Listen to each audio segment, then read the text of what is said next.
And I'm trying to get an agenda up in front of me here really quick, Roger. I can share it if that's helpful. No, I've got it. Just give me 1 minute and I'll be ready to go.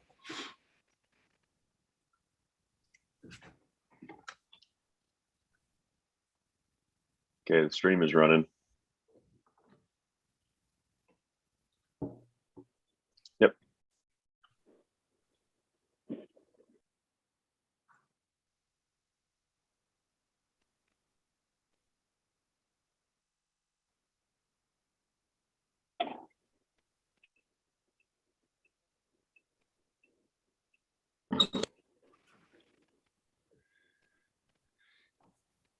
Okay, we'd like to welcome everybody out to the board meeting today for UIA. First order of business on here. Is Alex just joined?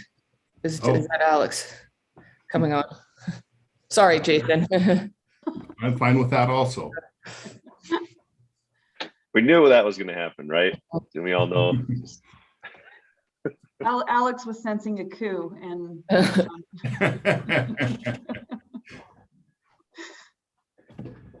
when it comes on, just announce the meeting's over. We got through the Good.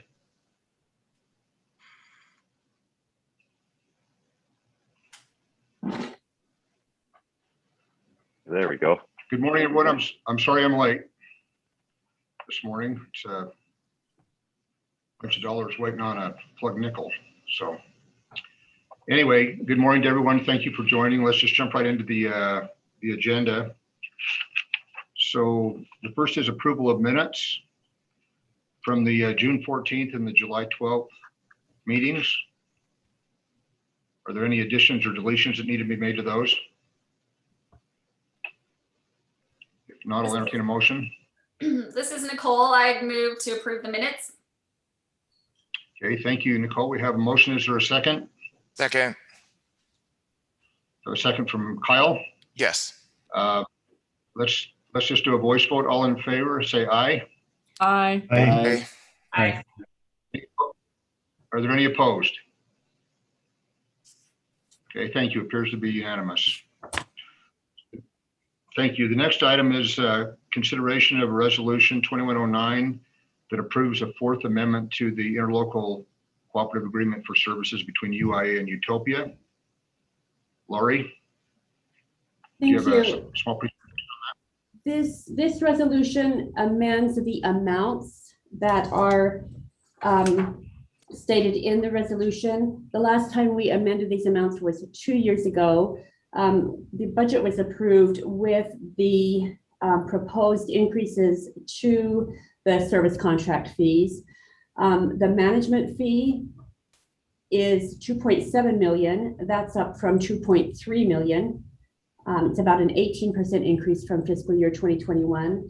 And for the service contract, the network operations fee was $6.50, with a 10% increase, that's $7.15. Provisioning, $14.30 per UIA connection one time, with a 10% increase, that's $15.75.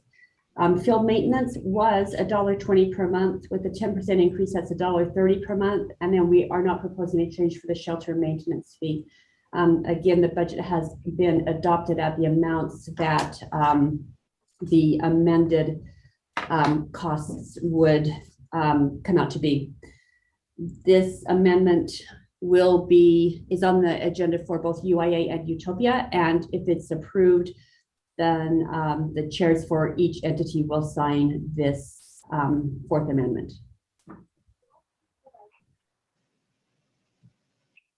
Okay, thank you, Laurie. Are there any questions from the board regarding this proposed amendment? Lori, this is Kyle with Midvale. If you could just briefly go over how these amounts are arrived at. You don't necessarily have to go into each one, but maybe just the philosophy and the process. Okay. For the management fee, we look at all of the administrative costs paid by Utopia and determine how much of those would probably not be at the level they are if it were not for UIA.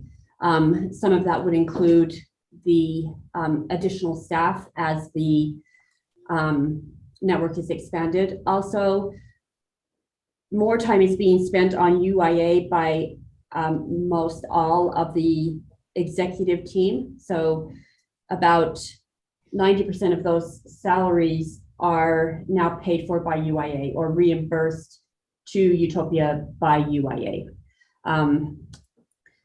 The service contract was first adopted back in 2010, and at the time, it was based on the salaries that are paid to the NOC technicians and to the field service techs. And what wasn't anticipated, or the reason that we have amendments each year, is because those salaries continue to increase, probably an average of about 3% per year. The last time we amended this was 2 years ago. So we're still in a little bit of a catch-up mode. And there's also some correlation. While these could stand on their own, and I could send you the calculation of what the true costs should be, there's also matching, if you will, making sure that we are covering all of the Utopia expenses. So the goal is to make sure that we're covering Utopia expenses that would not exist were it not for UIA, and also to keep the right amount of cash, if you will, or assets in each entity. So I do And have. it's kind of let me just say something. It's kind of an economy of scale adjustment too, right? I mean, when we started UIA, I don't know how many customers offhand we had at Utopia, but it was probably something like 10,000 customers. UIA was the mechanism to grow and expand and add new projects and all that other, but it's, we're over 40,000 subscribers now. So just from a proportional perspective, UIA is really, really big compared to Utopia. So as UIA continues to be bigger and bigger and bigger relative to Utopia, it's going to make sense to adjust that cost structure between the two organizations. And Utopia benefits from that increasing economy of scale, even though although we do have some increases of amounts as we grow. It's a really good thing for Utopia, but it's also fair in the sense that as UIA grows, it should be taking its fair share of the expense of the overall efforts. Because there's things that we do, we don't, not every single phone call we say, hey, this is in the UIA bucket versus the Utopia bucket. We do a lot of operations collectively, but as the proportion of operations relative to UIA and Utopia change, the ratio changes. And so we come back and change these. And I'd expect every year we come back and continue to revise these. And that's a good problem to have, because it means we are growing really fast at UIA, and there's a need to make a change. So. And then I also wanted to mention this management fee came into existence probably 4 years ago. It was proposed by the auditors, who came in and said, wait a minute, you've got Utopia shouldering the burden for UIA. You need to be more equitable. There's a lot of Utopia expenditures that are paying for UIA activities. Laurie, this is Jamie. I would imagine you're going to true up that number on an annual basis, for example. Yes, we will. And especially the service contract amounts. At the end of the year, I mean, this is the estimate. This is based on an addition of about 600 new connections per month. So if the number of connections per month is lower than that, the actual amount that is transferred from UIA to Utopia would be lower than that. The reverse is also true. The amount that comes in for the service contract fee, the estimate or the budget is $4.2 million. If our number of connections is much higher, it could be $4.5 million or up to $5 million. And yes, that is trued up at the end of each year. We go over the calculations with the auditors. And I would be happy to send out the allocation spreadsheet that shows a lot more detail if the board would be interested in that. Lori, I had a quick question. Does the management fee amount, is is it like an overhead charge, or is there also a percentage of profit that, what I'm going to say, something above cost to Utopia, or is it just fees that is it kind of like overhead we're trying to get It's between? definitely overhead. And it's, there's no, like, what is the word? Like set amount, like Utopia already pays rent to UIA for the use of this building. Some of those are already adjusted for in the budget. And so this is 90% personnel and a fair look at where those expenses belong. So there's not a portion of profits in there at all. And most of the field work and the not tech work, that's not considered at all in the management fee because those costs are covered with the service contract.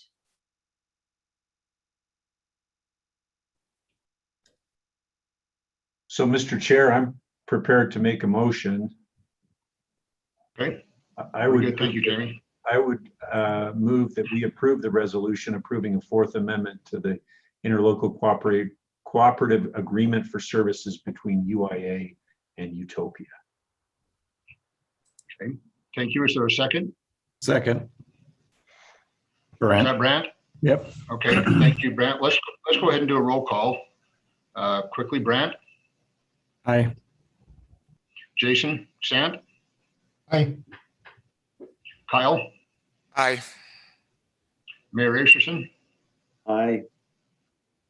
Brenda, Aye. Nicole, Aye. Jason Roberts, Yes. Jamie, Aye.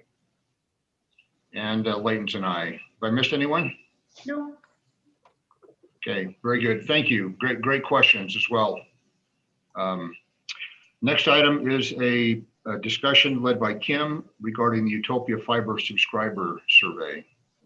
Well, Kim? thank you. Thank you. Roger, do you have the email I sent you with the PowerPoint presentation that you present today? I enabled screen sharing so you could share it. Okay. I'll look it up. Okay. Well, You sent it. I sent it to you this morning because I'm terrible at screen share. So I figured we could do that. But I can pull it up. just before every There it is. year, Utopia, we do a survey and we send it out to all our residential subscribers to kind of get a baseline of where we are and where we like how they appreciate the service. And we just kind of want to review the survey we conducted this year. We conducted it from July 8th to July 16th, and we had about over 3,000 responses within a week. And that's about a 10% response rate, which makes it relevant. So, and thank you, Roger. And then could you go down to page 2? Okay, and then you could see what the breakout of where the respondents came from. We send it to every subscriber. It just is some cities look like they had a higher response rate than others, which I think is attributed to some of the newer cities that we're building in. But yeah, you can break that off. Okay, next page, Roger. Next page. Okay, demographics. Most of the people who responded to the survey are male. And that doesn't surprise us, whatnot. That is pretty consistent of what we've seen in this survey in the past. Next page. About 94% own their homes. And so what this gives us the information of that we've gotten into the rental space, but we further need to get into the rental space.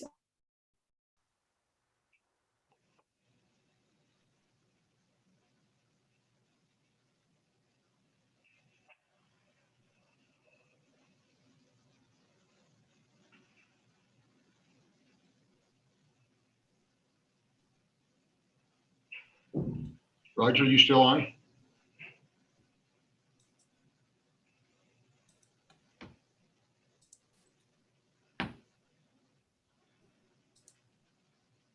I'm still here.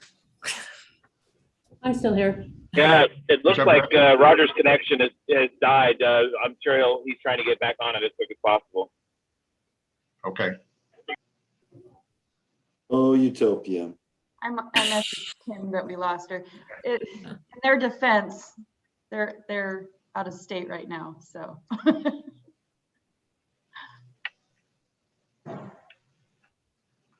Yeah, I don't think he's on Utopia right now. That's good to hear. Sorry, that's what happens when your internet goes out. We had to explain you weren't on Utopia service at the moment, so. Yeah, no, I'm traveling. I know Alex is shocked that I'm traveling. Roger, could you pull it back up? Okay. Next slide. What is your marital status? Most of our customers are married. This is pretty consistent. All our demographics are pretty consistent with Utah, but when we're looking at this gives us an opportunity to see where we have opportunities that lie. Next one.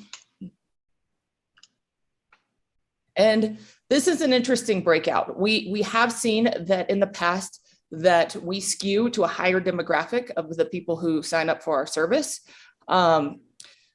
It's more of a mix than I have seen in the past, so we are doing a better job of getting people in different economic brackets to sign up for the service, which I think is a really good thing. So it's a good mix.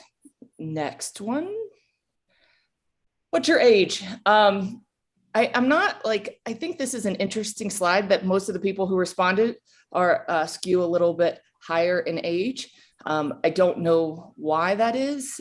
But it is saying, it goes back to, is it because of that we skew to a higher income bracket? But we are seeing a mix throughout the age groups, but the two highest were the 40 age group and the 65 plus.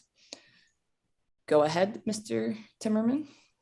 And then I thought this was an interesting slide because we live in Utah and Utah has a lot of children per homes, but about 52% say they don't have a child living at home.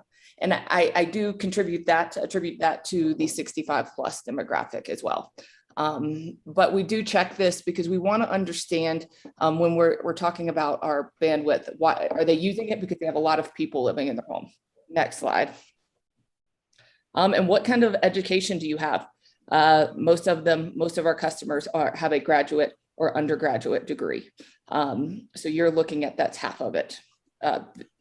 All of these things. Okay. Onto the survey.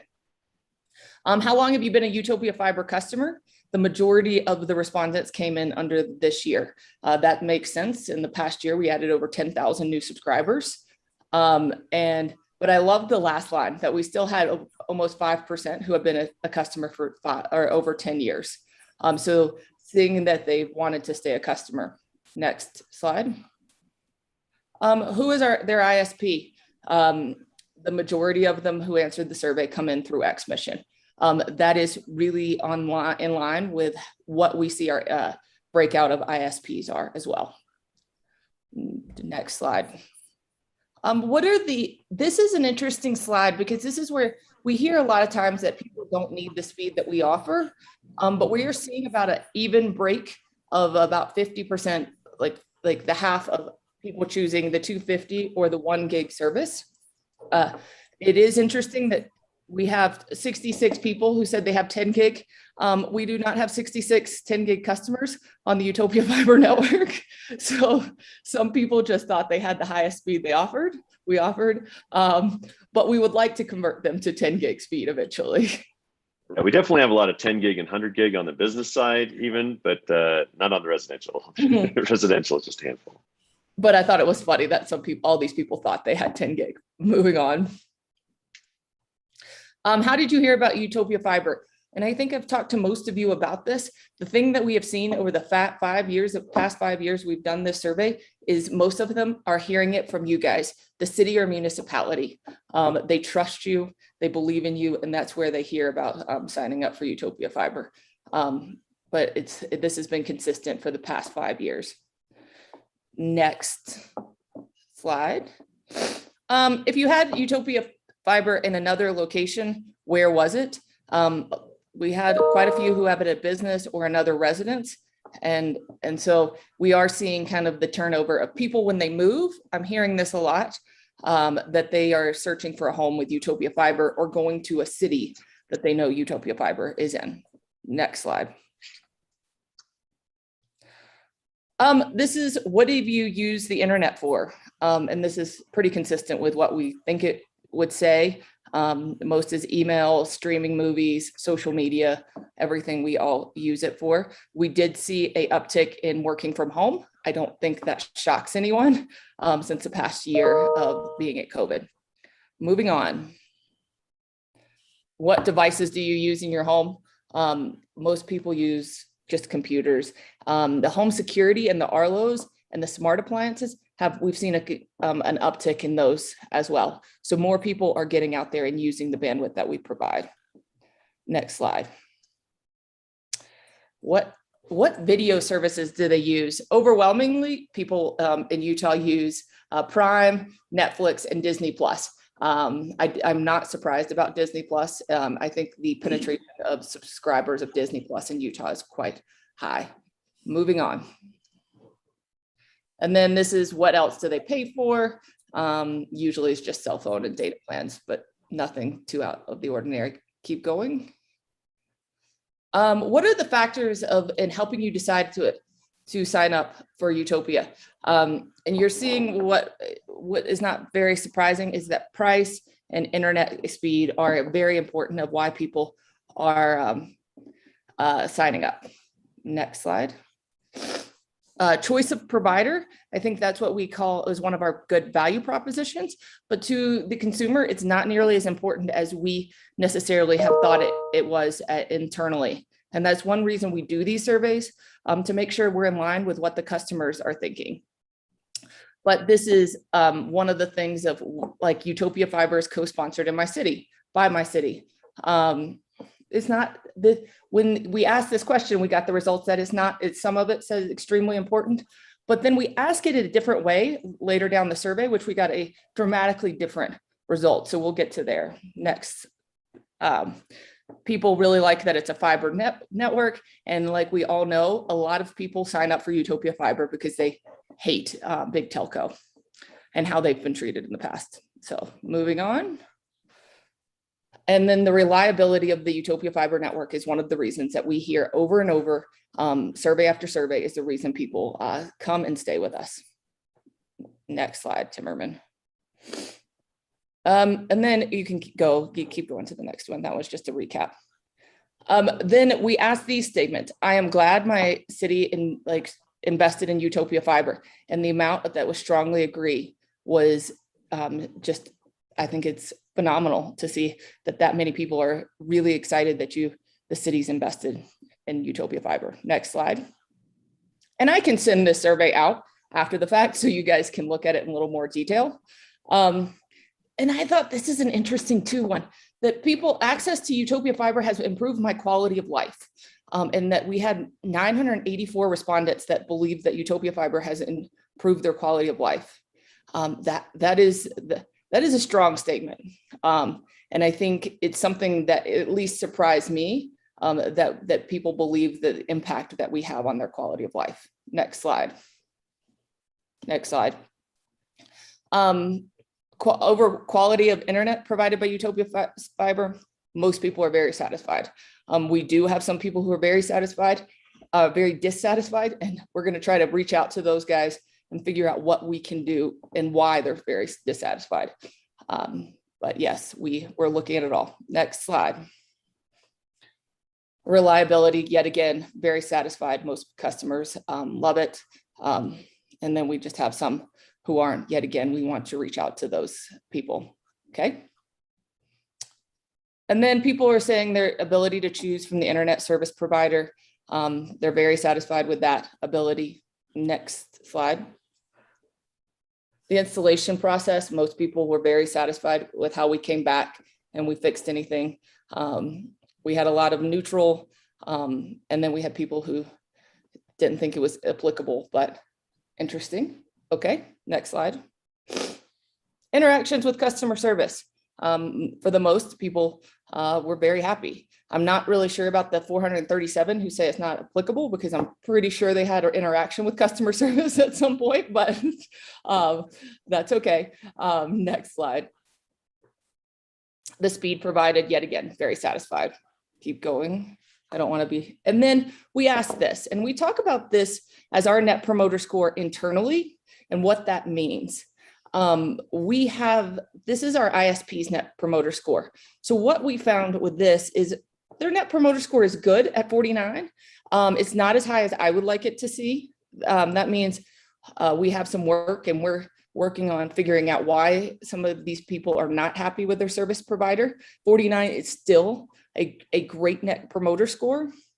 And in case you guys don't know how to equate what a net promoter is, you ask this question, and this is an industry-wide question for like across all industries to see how the companies are doing. And it's how likely is it that you would recommend your ISP to a friend or colleague? So you add up the 9s and 10s, and the 7 and 8s kind of go away, and you subtract the promoters from the detractors, which would get your 49. Moving on, go ahead. This is Jamie. Have you seen as the growth of the network has taken place, the net promoter score has declined, or is there a correlation, I guess what I'm asking? There is not. We've never done the ISP net promoter score, and this is the first year we've kind of measured this. So we're gonna look at it year over year. And I think, Roger, next slide is our net promoter score. Oh, nope. Well, where is our net promoter score? 63, and that has remained. I think the highest it was 64 a couple years ago, but we have remained very steady at that. And that I know my team, I get a little panic attack every year when this survey goes out to see if we're maintaining this metric, but we are seeing it consistent. And if you want to go back up a couple more, Roger. Back this one. Yep, that one. And I think we all hear about net neutrality and the benefit of net neutrality regulations. And what we found from our subscriber base is that net neutrality, and they're on this network because our providers are net neutral and do not restrict any kind of content or paid prioritization on our network. So I think that is a big statement as well. Keep going, Roger. And I think, and this goes into how would you describe the impact of Utopia Fiber on your community? And most people said it's somewhat or much better, over 75%. So people love that you guys have put this in. I know there's been some hard years, but people are really reaping the benefits of it now. Keep going, Roger. And then the last, I think, the end. And I always say it's until next year and until we do this again. And I have a little bit of a panic attack to make sure we are delivering on all of the metrics and all of the things that we've done for the past 5 years or 10 years since I've been here to build up to the reputation that we are now. So does anybody have any questions regarding the survey?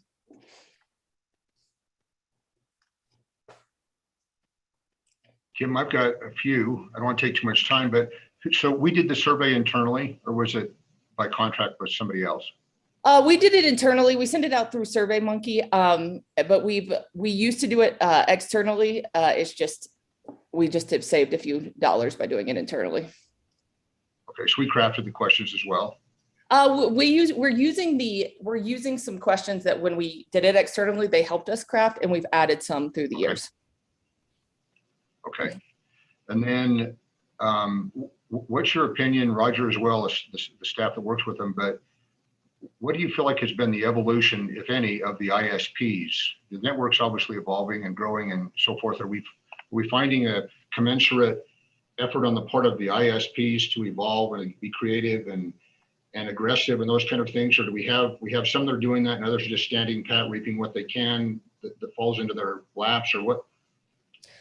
I think you have the latter.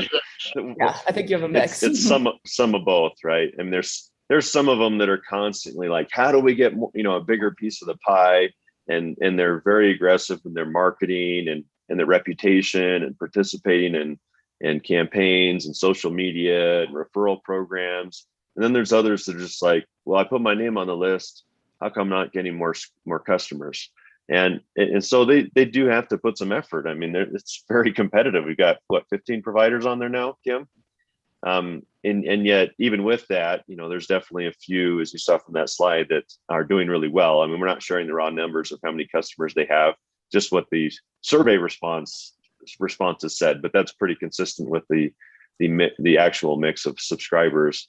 And so some of them are working and, and getting that reputation out there and doing a good job. And there's a lot more data in here we're not sharing. I mean, part of that, getting into that, is for us to understand, where our providers are succeeding and not. And so some providers, as we carve it out on a per provider basis for a net promoter, some have a much higher net promoter score than others. But we can use that data to go back and not beat them over the head too much, but encourage them in a positive way to step it up. And we've had to get pretty direct with some of those subscribers. We, as an organization, we're in the cities, we're making a significant investment in this fiber network as we build and then install that customer. And we're not going to just leave it to chance to have some fly-by-night company come in, connect a customer, not provide a good experience, and have that customer cancel. That puts a lot of risk on us in the investment we've made in this network. So we push back pretty hard on our providers if we hear that they're not, those customers are not having a good experience. In a perfect world at open access, you just kind of build the infrastructure and stay in the background and let the providers do their thing. But we care too much about this network and this investment. So we've taken a very active approach. I think a lot of people see that we market this, we handle customer service, and we work hard to maintain that reputation and improve that reputation. And the result of that is that we retain customers and we grow customers on the system, but we benefit mutually with the service providers. We're not trying to step on them, step on their toes too much, but we definitely intrude a little bit in that customer space. And we do have a direct relationship with most of our subscribers. As you know, we have a 2-bill system. That's a little bit of a hassle for people, but having that direct interface with the end user is actually really good in other ways, in the sense that they understand if they don't have a good experience with the provider, they just switch provider and keep with Utopia. And that's, again, our churn rates are really low as a result of that. And I think that this move and this survey validates that move of us taking the lead position, and almost like it's like, what flavor of Utopia Fiber do you want, versus letting the ISPs take the lead position. We want to control our destiny and the customer experience. And I think it's really paying off with people and what they think of Utopia Fiber in that survey. And I mean, like I said before, that is a credit to everybody on this call and how far we've come to say that Utopia Fiber is not a name that anybody's ashamed to say anymore. And people only think of positive things when they hear about Utopia Fiber, the name and the brand. So I have a question. Do you have a breakdown by city on who the providers are? I assume you. Yep. Yes. It's not in this report, but we have that internally. We could share that with you, just not on a public meeting. Yeah, I'd be curious some of that, to see that. Yeah, some of the detail we try not to share in these public meetings, but any of you that want more to dig in more specifically with providers and your specific cities, we can share that with you offline. Thank you. This is Jamie. I think the information is fantastic, and I think also speaks counter to what I read in the Utah Taxpayers Association most recent newsletter, where they knocked on Utopia, which is, seems to be kind of a cottage industry for them, but it tells a little bit of a different story. And I think we should share some of those results with our communities and obviously with the public, because it does represent something much different than what our detractors are suggesting. And Jamie, we are already on top of that. We're going to release an infographic with these results, some of the highlights, and a press release, because I think it is important for the press and people to know that what we're doing here. So we should have some collateral to send your way, so you can throw it up on all your social channels or whatever channels you would like to get it out from. No, I appreciate that. I just kind of smiled as I read and thought, even when we're having great success, we're criticized. So, yeah, from a data perspective, there's no reason to be criticizing it these days. It's just, I mean, you got to understand who the Utah Taxpayers Association is. I mean, and I think we do, but not all the public does. And so, yeah, it's a little hard to combat that sometimes from a public perception perspective. But yeah, survey results are good. The overall reputation, we love seeing these. There's been a lot of press lately. If you've seen these city announcements with even our existing cities, there was an article with Orem just talking about the completion of that coming up. There's been other cities we've gotten a lot of news articles on. And as you look at the comments on those, we love reading through those. We don't want to have it go to our heads too much. But we do see a lot of support from the public. Even when there's cities talking about other fiber projects that aren't related to Utopia, we see that we're pretty much the most commonly brought up topic, and that people like us and prefer our model and our approach. And we've really helped turn things around from a reputation perspective. And a lot of that isn't just the fiber. I gotta point out that the efforts of our team here, because fiber brings a capability, but things like reliability are not just automatic with fiber.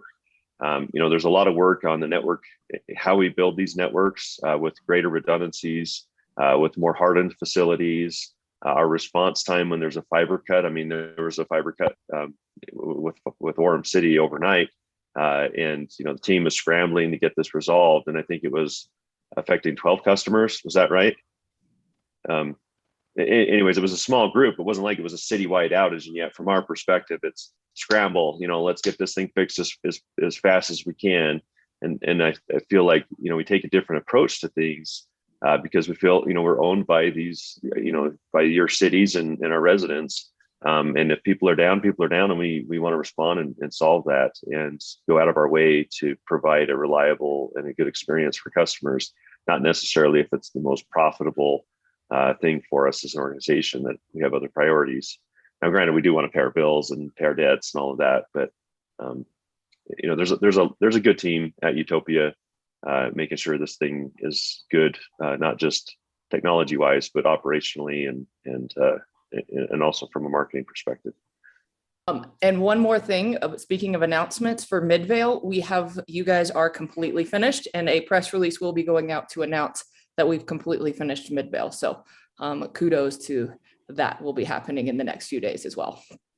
And if I may just add, obviously there's been a lot of discussion in North Utah County about fiber deployment, and some of our sister communities have decided to go it alone and have started down that path. What was interesting to me is the article in the newspaper last week touting Pleasant Grove, and essentially the fact that we're turning dirt with Utopia, and some of the other communities are still in the exploration phase of their system. And so frankly, I think Pleasant Grove will be done before some of these other communities actually even turn dirt, suggesting another reason why it makes sense to go with a tried and true operator and constructor versus going it alone.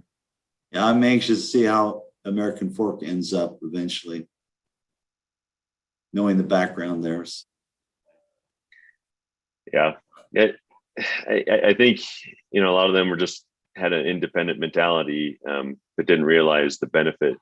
The timing of this is a big deal, and I know I've seen it in Lehigh on social media with people saying, "Hey, where's this at? Where's this at? These other cities are getting built, and we're still planning, and nothing is moving." And a lot of people are frustrated with that. And as we step back, it's like we don't want to see any city struggle with their project. I think we'd all like to see cities be successful. We just want to be a lot more successful. Generally, that's been my attitude. I think it's a little bit foolish to not partner with Utopias. We've got a really good, a partnership structure for cities. It balances, the new city with the original cities and all of that, and it's been working really, really well. It's been a good mutually beneficial situation. But some cities are going to do what they want to do, and can't always change their mind. Well, so Roger, thank you, Roger and Kim. To get along the same lines as what others have asked about, but when you talked about doing a press release for Midvale City or about Midvale City, is that something that we're doing kind of in conjunction with the city, meaning the city's well informed of that, knows it's coming, the cities and their efforts are acknowledged, the elected officials, the staff, those kind of things are. And I want So to, they can- yeah. So we're going to send out, like, I just got the first release and we're like doing some edits on it. And then I will send it over for Midvale to look over and make sure they're okay with it. What we want to do is really like, just start, like as Jamie said, there's a lot of noise out there from other projects. And we just want to continue to make noise of what we're really doing. I think we've been silent for a long time. And I think that we have to come out a little bit bolder in our messaging with the press and everything of saying, guys, we're completing cities before ones are starting. And yes, Midvale has taken a long time. But in the release that we have that will be coming over to Midvale today, we do give a lot of credit for the city leaders who've done this, who were before. And even in the Orem, when I was interviewed by Janelle on last week, I wanted to give credit to all of you guys, Jamie and Jim Reams and some of these others who've been in this fight for a long time, because you're the reason why we're here, ultimately, and you fought for it. So, and we appreciate that. And I know Roger will speak to that as well. I think that's really important. Go ahead, Kyle. I was just going to quickly say, just speaking on behalf of Midvale, we definitely appreciate all the work to getting us built out. And we would love to see a press release done on that and celebrate this accomplishment, because we've definitely heard from our constituents. They've been waiting for Utopia. So it'll be great to get the word out. But we're very appreciative at Midvale. So a couple of things just real quick on that, on city recognition. We're more than happy to come and do, announcements and updates with your city councils. I think some board members like to just say, hey, just give us the reports and we'll handle that and present, and that's fine. But in the event that you want us there, I kind of have tentatively planned, like, hey, I'd love to get out to each city at least once a year, provide an annual update. Let elected officials ask questions, really feel that we're there and present in their city and working, even when we're completely done with a build out. I mean, we're never done. We're constantly trying to improve and get more customers. There's also, as we finish a project, there's an opportunity for a press release, an event type of a thing. And then there's also one that we haven't ever done that we may want to do. That we've seen kind of a similar thing done in other cities, where they basically say this city is, like gig enabled or some celebration. I think even CenturyLink back in the day did some of those where they said, hey, you're something broadband, high speed broadband enabled, an award. And we saw them go around and do that to some cities. And we kind of just like shook our head because we're like, this is ridiculous. It's not citywide. It's not even real broadband. As we finish these networks, we have 10 gigabits available to any address in the city, even to residential homes. And so that actually is better than any other project. I guess there's a Chattanooga, there's just a couple others that have 10 gig available. And so we were thinking we may want to do a sort of a 10 gig enabled city award or recognition for each city as we complete those up. Maybe even some sort of a ceremony or presentation. It's kind of to whatever you guys want to do. We don't want to like overwhelm you with something you may not feel like doing, but to the extent if a city wants to have that event and that recognition that your city is 10 gig enabled, we'd love to enable or facilitate that. Actually present the city with that kind of an award and a certification type of a thing. So if you're interested in that, we'd love to schedule that with you. It could be when we build out the whole city, or it could be later, or even when we're not quite done, just say, hey, this 10 gig is there and available, but we're just wrapping it up. As a worst case scenario, we're finishing up all the remaining areas of Utopia cities over the next 6 months to 10 to 12 months. So that opportunity be out there shortly. We may want to schedule that. So just something to think about, either just the typical update or even more of a ceremony type of thing. We'd love to get those out there and bring some recognition to our cities. Count Linden in. And okay, we'll come. We'll reach out. And one thing that we are seeing is the press is starting to pick more of these stories up pretty frequently about Utopia. So I think that I was just talking to Roger about this. I would have never thought 10 years ago we would have seen, like last week, 5 stories about positive Utopia in 1 week. So yeah, we are seeing that uptick of when we do release these, that a lot of people are picking them up. But anybody, you can reach out to Roger or reach out to me if you want an event, and we will get that scheduled on our calendars for you.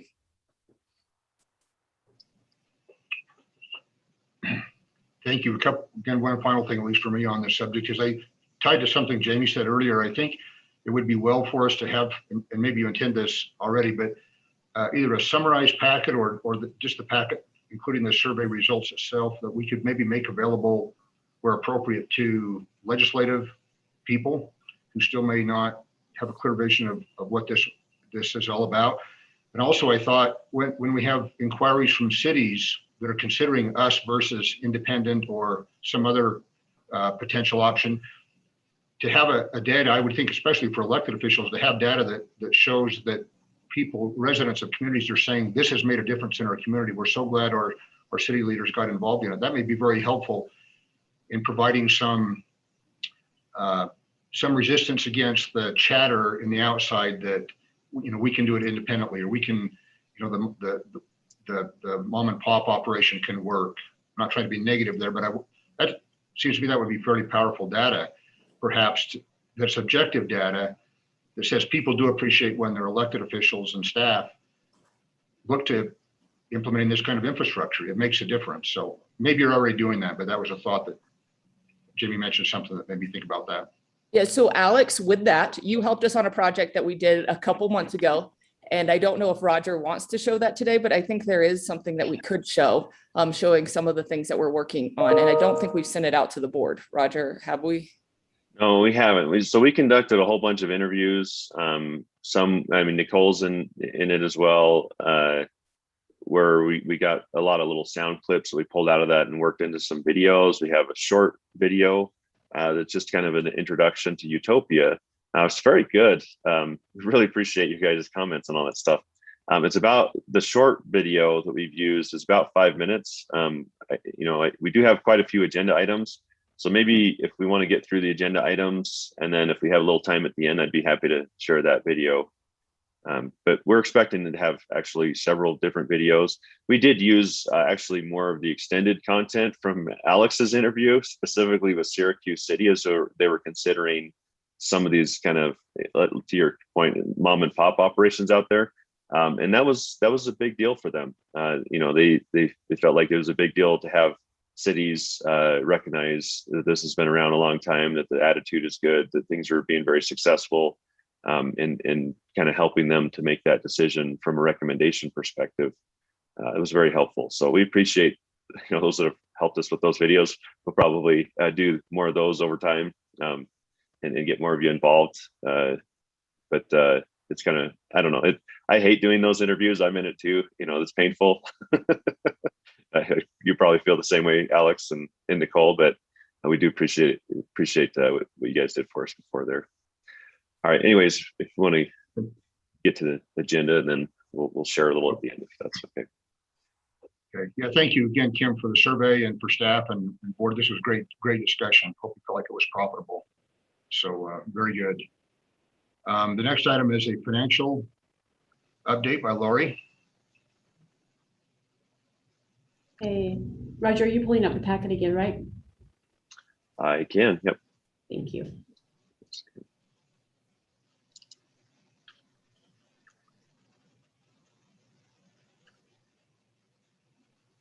Right there. Go up a little bit. One more, right there. Oh, one more. Okay. So yes, this is a preliminary fiscal year-end statement for UIA. Total current assets, 75 million. That's up about 4.5 million from last year, and most of that is in cash. We have a total of about $21 million in unrestricted cash. Non-current assets, 186. That's up about 35 million, and that's mostly related to fixed assets, net of depreciation. On the next page, liabilities, 7 million. That's down a little bit. These are preliminary. We're continuing to accrue accounts payable, so that number will go up. Bonds payable is up about 72 million from last year because of additional borrowing. So net position, 3.2 million. That's compared to 2.3 million at the end of fiscal year 2020. We are adjusting our depreciation this year. We are extending the life of our assets. So hopefully, my calculations show that we could reduce the depreciation expense by about 2 million per year. So hopefully get us out of that deficit, possibly not totally out of the net position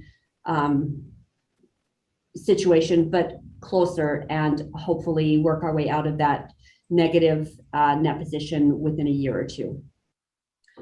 On the next page, revenues, $23.6 million. That's about 2 million more than what we collected in fiscal year 2020. Total operating expenses of 16.6 million. That's an estimate of depreciation. If you back out the depreciation, we're about $1 million less than we were last year, but again, we're still accruing accounts payable. However, most of the accounts payable is going to go to capital projects. So we look good for fiscal year 2021. Revenues are about $1 million higher than were budgeted, and we're about where we expected to be with estimates. The next page is the recurring revenue graph. Hopefully, yeah. So our recurring revenue is about $2.75 million per month. 2.1 million of that is UIA, and about 650,000 of that is Utopia. And this graph is current through August. We already have our August billing revenues in there, so this is a pretty current representation of how we're doing. On the next page, we're showing the combined UIA Utopia recurring revenue increase. This is a 12-month moving average. We are hovering around a $40,000 increase month over month. You can see how much that jumped at the beginning of COVID. We were at about $30,000 month over month. It really jumped to 40,000 and beyond. We've had some lag in releasing new project areas. A lot of those are released, and I believe that that number, that moving average is going to trend closer to 40,000. We also had two of our larger business providers merged. This would be First Digital acquiring Veracity. That's public information now, and the result of that is, they're not going to pay us for fiber if their company has their own fiber. So there's been some consolidation where Veracity's moved some of their business off of our network to, now their own First Digital network. And so we've taken a kind of a hit from them on a lot of cancellations on the business side of things. I think that's, we'll see an impact, I think, just from last month and this month. And then I think that'll be pretty much done at that point. And so it's a short-term hit, but long-term, we're still in great position. The next slide is the UIA revenue as compared to bond obligation. This is monthly recurring revenue. So we definitely cover the, if this was UIA revenue, if we consider UIA expenses, we come down to where we are definitely covering our bond obligation. And then the franchise pledge from the cities, again, puts us at 1.5 coverage. So we're doing a really good job of maintaining the coverage that we need to get good ratings on our bonds. And speaking of bonds, the Syracuse rating came in yesterday, I believe on Friday, at a AA-. So that's a very favorable rating, and we'll get a really good interest rate on that bond.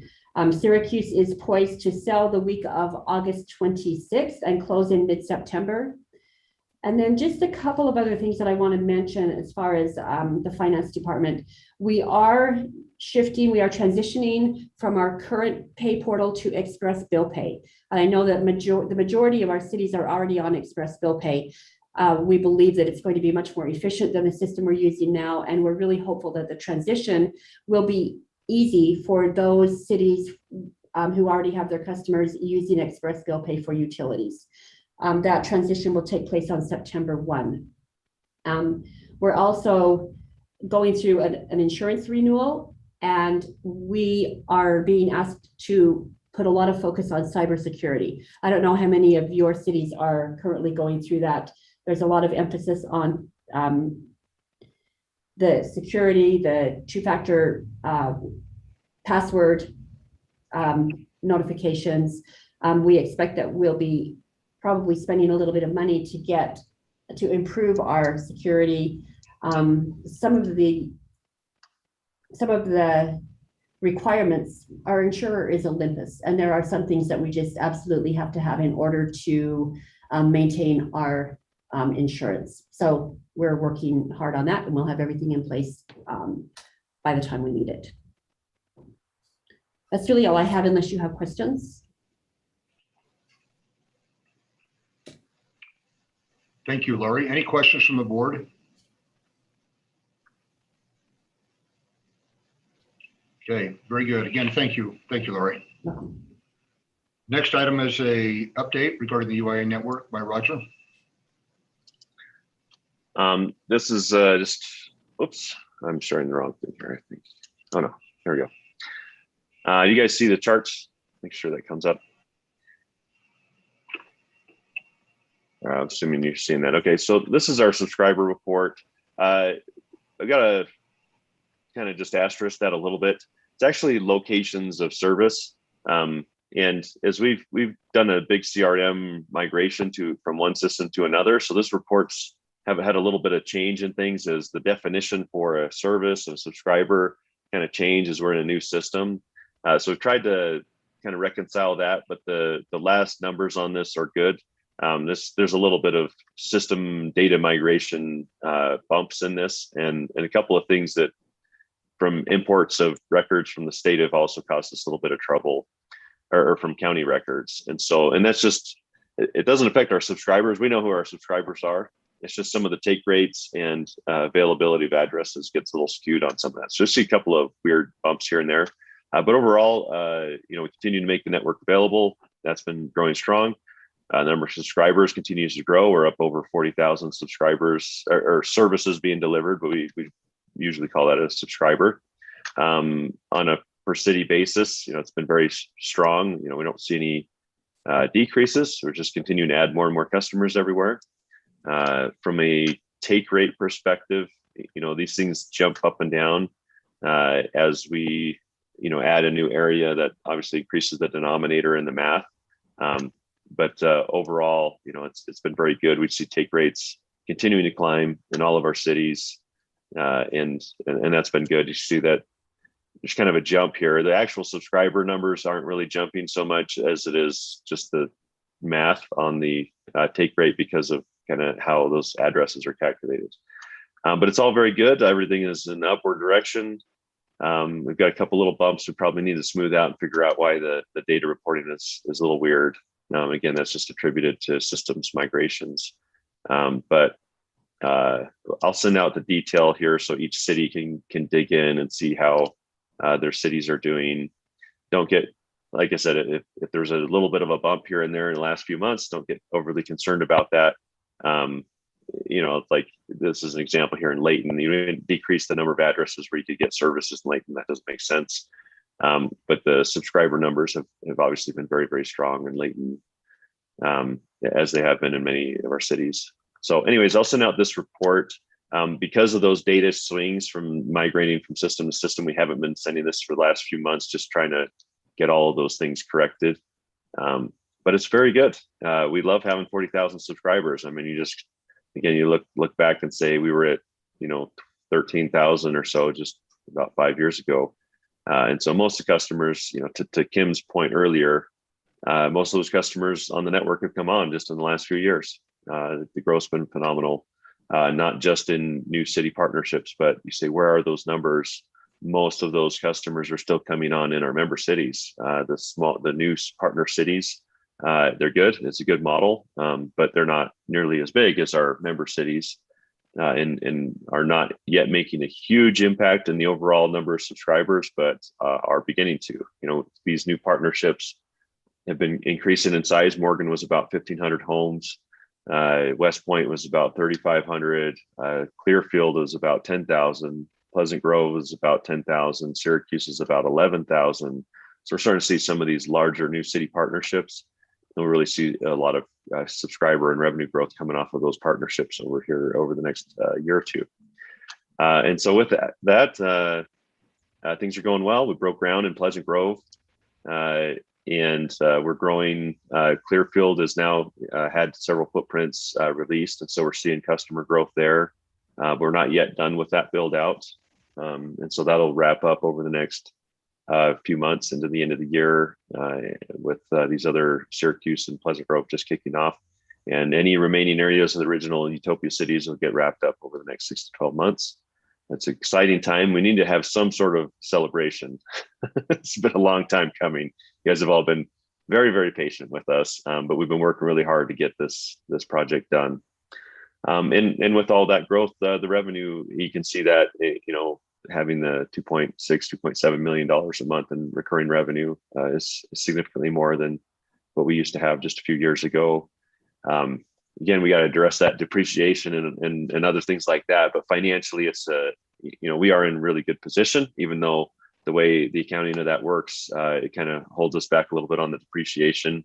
But obviously, from the numbers she shared on the unrestricted cash, we've been able to get some funds out of these projects and be in a really strong position financially. So, we're busy. I'm probably losing hair faster than I should be. Just from how crazy things have been, but it's been all good crazy. Things are good. So I don't have any other updates. We do have, I would say, just several additional potential city partnerships that we may be lining up, trying to balance, what our capacity is to take on those projects, making sure that they're, that we're in a position to do them, that they're a city that would be a good partner in these projects. We have kind of let some go. There's been some that have been in the running, and we said, we don't think that's in our best interests, even if it would be in their best interests, and they may not recognize that. But we've had some really good partners get involved. I think we'll have some additional city partnerships to present to the board probably over the next few months. We've seen a lot of RFPs going out, a lot of proposals being put in, a lot of committees and scoring, and just people looking at this stuff. And so a lot of that is due to the successes we've had here. So any questions for me? And if not, I can share that fun little marketing video. Any questions? Okay. Listen up here, Roger. That would be fine. Is anybody interested in watching that video? It's 5 minutes, you said, Roger? Yeah, it's about 5 minutes. Okay. So I'll share that on here. Anybody's seen it except you, so. All right, give me just a second, I'll share it. It's a really good video. I do support this. We are going to have longer videos that we're working on. So those should be coming out soon, but we're doing the editing. Go ahead, Roger. There used to be a setting to make sure videos perform better. So it may be choppy. I can't find that setting specifically for video sharing, but all right, well, we'll try.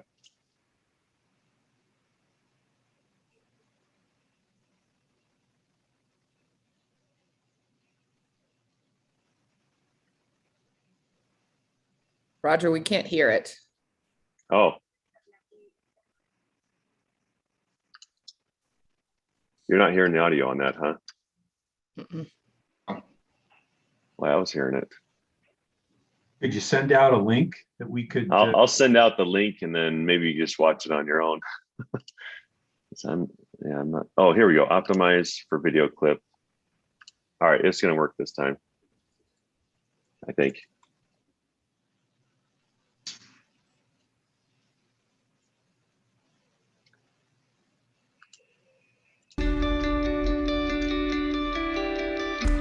Is that working? Sound wise? Okay. All right, I'll start.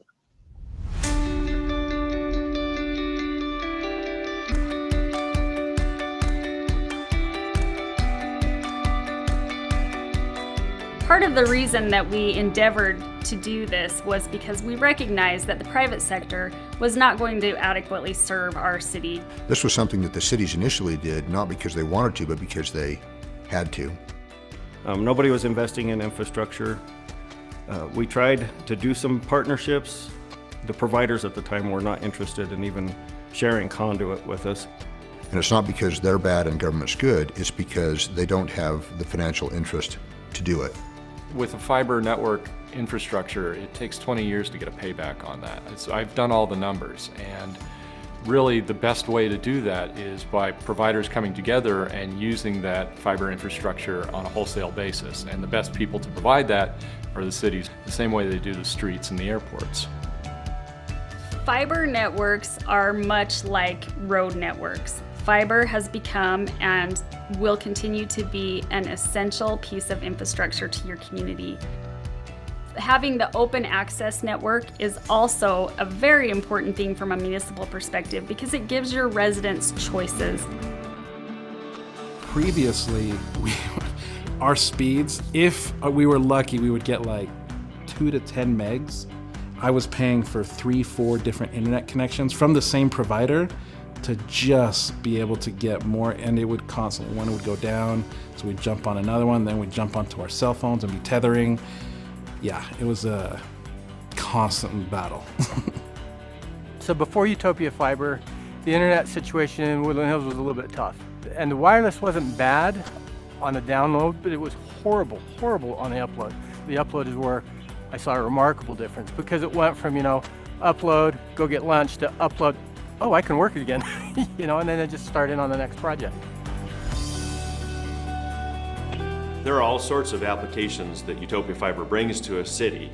It's not just about internet. We bring in connectivity for your air quality sensors, wildfire detection, your smart irrigation systems, smart grid, utility metering, public Wi-Fi. There's just a massive amount of things that the city itself can benefit from.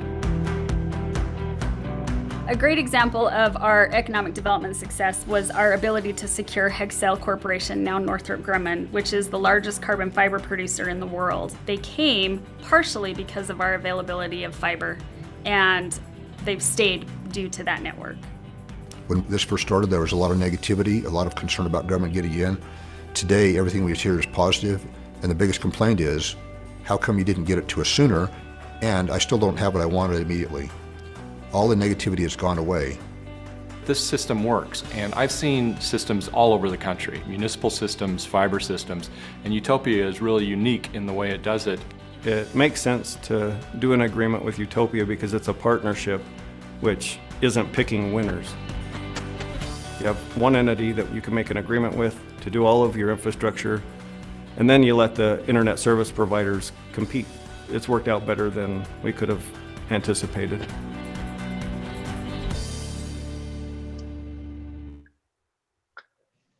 All right, well, that's one video.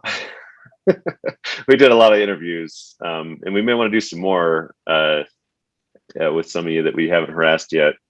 But those are very valuable. I mean, a lot of these cities looking at these projects don't really have the time to run around and talk with everybody, and having these little videos where we can pull some interviews and clips out of could be very helpful. So anyways, I think Kim and her team really did a good job with that, and there's a lot more content where that came from too.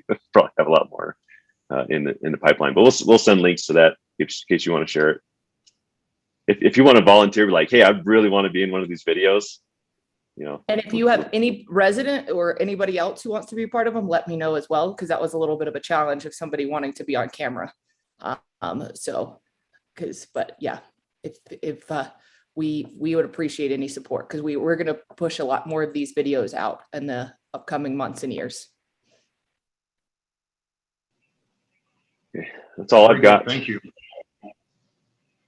Okay, thank you, Roger and Kim and board member. Are there any other items that need to be discussed this morning that the board members would like to discuss or have placed on a future agenda for discussion?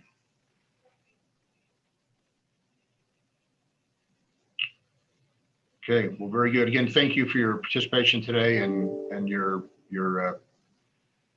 support of the network and just for the friendship and camaraderie, esprit de corps that exists within the organization. It's great to be associated with so many good people in such an important enterprise. So thanks to all of you and wish you the very, very best. Be safe today. Hearing nothing else, we'll entertain a motion to adjourn.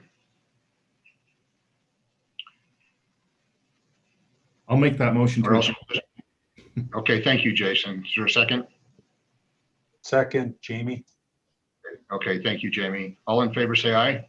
Aye. Aye. Okay, appears to be unanimous. We're adjourned again. Thank you very much and have a great day. Thank you. Thank you.